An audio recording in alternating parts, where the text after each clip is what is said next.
Now, Relik, I can go to your point about the surging Democrats, or so it appears, or certainly it appears at the very least it's going to be a close election.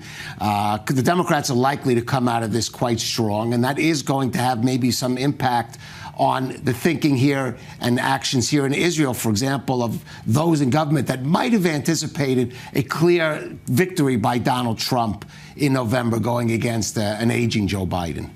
Well, let's remember that the Jews in the United States vote about 70% Democrats and 30% Republicans. So the Jewish vibe and the Jewish value system is certainly along the Democrats rather than the Republicans. That has been that way ever since the Second World War, and it's probably going to stay that way. I think both the president and the vice president up to this time have voiced their opinions very strongly in favor of Israel and the parallel value system that we have. Certainly not with Hamas and Daesh, who are terrorists, and certainly not with those who attune to terror such as Hamas. So there's no symmetry, and that is the reason why the DNC did not have Palestinians bring the Palestinian cause. Right. And let's not forget that. There's no symmetry.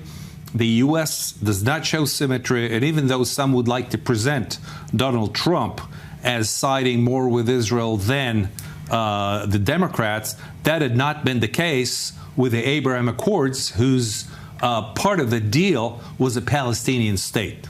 Right.